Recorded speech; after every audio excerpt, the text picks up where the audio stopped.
अस्सलाम वालेकुम फ्रेंड्स, मेरा नाम है सुमेर और आप देख रहे हैं सभी स्मैर यूट्यूब चैनल। दोस्तों, जहां शोबिज में बहुत सारे लोग एक दूसरे से बहुत प्यार करते हैं, एक दूसरे के बहुत अच्छे दोस्त होते हैं, वहीं प्रोफेशनल जेलसी की वजह से बहुत अच्छे दोस्त कहीं ना कहीं बुरे भी लगते हैं और कहीं ना कहीं उनकी दिल की बात किसी न किसी इंटरव्यू में सामने आई जाती है, जिससे पता चलता है कि ये प्रोफेशनल जेलसी को दिल में कितना ज्यादा अपने दोस्त के लिए रखता है और कभी कभार ये प्रोफेशनल जेलसी पर्सनल दुश्मनी तक जा पहुंचती है। तो आज मैं आपको कुछ ऐसी ही दुश्मनियों के बारे में बताऊंगा जो आपने आज से पहले कभी नहीं सुनी होंगी। तो चलते हैं वीडियो की तरफ। सबसे पहले हम बात करेंगे हिना अल्ताफ और मुनीब भट्ट की। दोस्तों, मशहूर एक्ट्रेस हिना अल्ताफ और एक्टर मुनीब भट्ट ने माजी में कई प्रोजेक्ट्स में एक साथ काम किया और दोनों काफी अच्छे दोस्त भी थे, लेकिन फिर अचानक दोनों में नाचाकियां पैदा होगी और दोनों की दोस्ती खत्म होगी। इन दोनों में से किसी ने भी कभी भी खुलेआम एक दूसरे से दुश्मनी का इजहार ना किया, लेकिन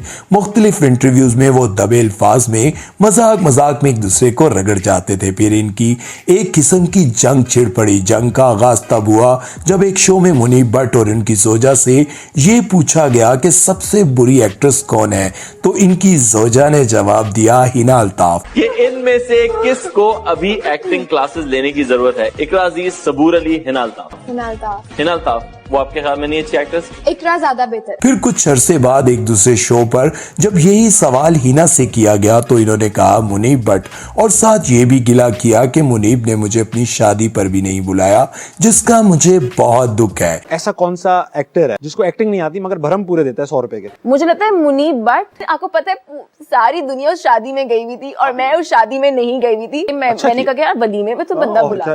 एक लंबी कतार के लोग के मैसेज आए हुए थे, आपको एमन और मुनीब ने अपनी शादी में नहीं बुलाया, हमें तो लगता था कि दोस्त हैं। ये तमाम बातें सुनकर मुनीब की जोजा एमन और साली मिनाल बर्दाश्त न कर पाई और सोशल मीडिया पर हिना को खूब बुरा भला कहा। फिर एक और इंटरव्यू में मुनीब और एमन से जब पूछा गया कि शादी पर हिना अल्ताफ को क्यों नहीं बुलाया, तो एमन कहने लगी कि शादी की हलचल में पता ही ना चला कि हिना का नाम हमसे गलती से मिस हो गया। बहुत सारे लोग इनवाइटेड थे, कहीं ना कहीं कुछ ना कुछ लोग मिस हो गए। फिर मुनीब कहने लगे कि नहीं बुलाया था, लेकिन थोड़ी देर बाद मुनीब कहने लगे कि मेरा फोन खराब हो गया था इसलिए बुला ना सका।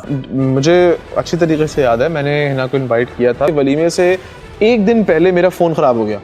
ठीक है कि मेरा एक दिन पहले जो है ना मेरा फोन खराब हो गया। खैर, इसके बाद हिना अल्ताफ ने एक इंटरव्यू में कहा कि मुनीब और एमन की बेटी पैदा हुई है तो दिल करता है मुबारकबाद दूं, लेकिन वो मेरा फोन तो उठाते नहीं है, तो क्या करूं। लेकिन मिनाल, तुम्हारे लिए ये पैगाम है कि इतना इतराना जरूरी नहीं, क्योंकि तुम्हारे और मेरे इंस्टाग्राम के फॉलोअर्स साथ साथ ही हैं।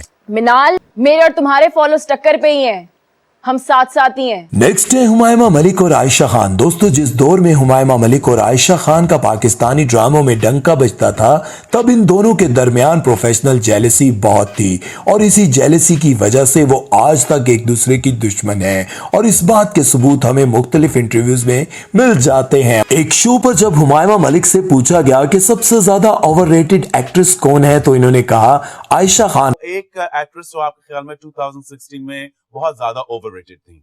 आयशा खान। और जब ऐसा ही एक सवाल आयशा खान से किया गया तो इन्होंने जवाब दिया हुमायमा मलिक। सबसे बुरा बॉलीवुड डेब्यू किसका था? मावरा का, इमरान अब्बास का या अली जफर का? हुमायमा का।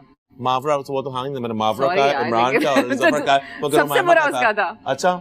फिर जब हुमायमा मलिक ने इंडिया जाकर इमरान हाशमी के साथ एक फिल्म में काम किया तो इन दिनों आयशा से पूछा गया कि आप इतनी खूबसूरत हैं तो आपको बॉलीवुड से ऑफर्स तो बहुत आती होंगी, तो वहां काम क्यों नहीं करती? तो आयशा ने कहा कि मैंने अपनी जिंदगी की कुछ हदूद बनाई हुई हैं जिनको मैं बाकी लोगों की तरह पार नहीं करना चाहती। जाहिर है इनका इशारा हुमायमा मलिक की तरफ था। फिर मोमिन अली मुंशी ने एक इंटरव्यू में आयशा से हुमायमा के मुतालिक अपनी राय का इजहार करने का बोला तो आयशा बोली कि कौन हुमायमा, मैं किसी हुमायमा को नहीं जानती। ओ अच्छा, वो जिसको बॉल फिल्म तब मिली जब मैंने इस फिल्म को रिजेक्ट कर दिया। वो ऑफर हुआ था और मैंने नहीं किया था जो हुमायमा ने किया था। फिर जब हुमायमा मलिक से पूछा गया कि आज आप इस बात को क्लियर कर ही दें कि आखिर आप दोनों के दरमियान मसला क्या है, तो हुमायमा बोली कि मैं इस बारे में कोई बात करना ही नहीं चाहती क्योंकि मैं बहुत मशहूर हूँ और मैं नहीं चाहती कि इसके बारे में बात करूँ और वो भी शोहरत हासिल कर ले। I don't know why are we discussing her so much. She's going to be in gossip because of me. So Humayma Malik is somebody who made Aisha Khan famous. Next है फहद मुस्तफा और डॉक्टर आमिर लियाकत हुसैन। दोस्तों doctor Aamir Liaquat Hussain एक game show करते थे जिसका नाम था इनाम घर, लेकिन फिर जब वैसा ही एक शो जिसका नाम था जीतो पाकिस्तान फहद मुस्तफा ने होस्ट करना शुरू किया तो प्रोफेशनल जेलसी की वजह से दोनों में एक प्रोफेशनल जंग शुरू हो गई और कभी आमिर लियाकत फहद मुस्तफा को तंज़ो तनकीद का निशाना बनाते और कभी फहद भरपूर तरीके से जवाबी कार्रवाई करते। अब हम आ रहे हैं इनाम घर के साथ। प्यारे बच्चों जो कुछ करना था कर लो, अब्बू आ रहे हैं। जो अब्बू एक अब्बू आ अस्सलाम वालेकुम पाकिस्तान। तो बताइए कौन सा डब्बा खोले आपके लिए? 19। अरे पागल हो गए हो क्या? ऐसा क्यों बोला? 19 ही क्यों, 20 क्यों नहीं, 21 क्यों नहीं, 19? मेरे भाई तुम सोच लो एक बार, फिर मत कहना खबर ना हुई। फहद ने बताया। और हमारा शो आज भी पाकिस्तान का नंबर 1 शो है। मैं शो किसी के लिए नहीं करता, मैं आप लोगों के लिए शो करता हूं। भाड़ में गए बाकी सारे लोग। इसके बाद काफी अरसा गुजर जाने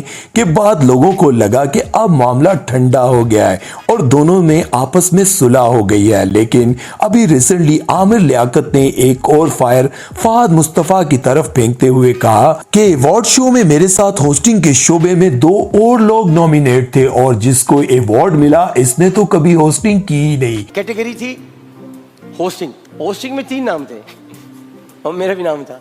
जिसको मिला है उसने कभी होस्टिंग ही नहीं की, मतलब वो होस्ट ही नहीं है। नेक्स्ट है सबा कमर। दोस्तों चंद साल कबल जब सबा कमर और हमजा अली अब्बासी ने फिल्म कम वक्त में एक साथ काम किया तो इनकी दोस्ती के बहुत चर्चे थे और दोनों हर जगह एक साथ नजर आते थे। और जब इनकी प्राइवेट तस्वीर सोशल मीडिया पर लीक हुई तो सबको यकीन हो गया कि ये सिर्फ दोस्ती नहीं बल्कि दोनों का अफेयर चल रहा है। और एक मर्तबा सबा कमर ने सोशल मीडिया पर लिखा आई लव यू हमजा, जिसके बाद फैंस को इनकी शादी का बेसब्री से इंतजार था और हमजा भी हर इंटरव्यू में जिस तरह सबा का जिक्र करते थे लगता था इनसे बहुत मोहब्बत करते हैं। लेकिन फिर सबा कमर ने एक आइटम सॉन्ग किया तो हमजा जो कि वैसे ही ऐसी बेहूदगी से बहुत नफरत करते हैं और इसके बहुत खिलाफ हैं, इनका दिल सबा कमर से टूट गया और दोनों की दुश्मनी इतनी बढ़ गई कि सोशल मीडिया पर एक दूसरे को बहुत बुरा भला कहने लगे। ये एक ऐसी फिल्थ है जिससे इवन इंडिया अपनी जान छुड़वाना चाह रहा है।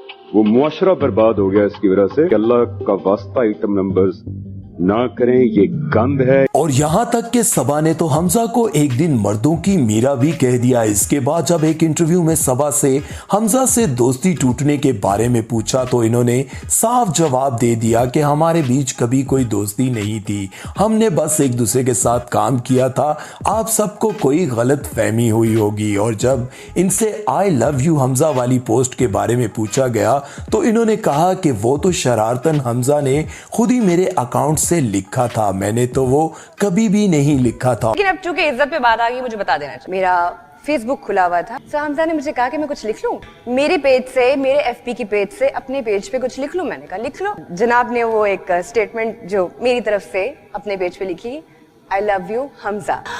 और मैं यूं कि ओ माय गॉड ये मैंने कब किया, ये मैंने कब लिखा। और जब हमजा से सबा कमर के बारे में पूछा गया तो उन्होंने कुछ यूं जवाब दिया, वो तो जो मैंने जिंदगी में चीजें की हैं वो कभी आती नहीं है न्यूज पे, और जो मैं नहीं करता हूँ वो आ जाती है। नेक्स्ट है अली जफर और मीशा शफी। अली जफर और मीशा शफी एक जमाने में बहुत अच्छे दोस्त थे और कुलीग थे और दोनों ने पूरी दुनिया में कई टूर्स और कॉन्सर्ट एक साथ किए। लेकिन फिर एक दिन मीशा शफी ने अली जफर पर जिनसी ज्यादती का इल्जाम लगाकर पूरी दुनिया को हैरान और परेशान कर दिया, जिसके बाद अली ने अपने आप को बेकसूर साबित करने के लिए मीशा शफी पर केस कर दिया और कई साल गुजरने के बाद आज भी ये केस अदालत में है। और इन चंद चंद सालों में कई मोड़ आए। पूरी पाकिस्तानी शोबिज इंडस्ट्री दो हिस्सों में बट गई। एक पार्टी अली जफर की बन गई और दूसरी मीशा शफी की, लेकिन ये केस अंजाम तक न पहुंच सका और अली जफर आखिर में तंग आकर रो रो कर गिड़गिड़ा कर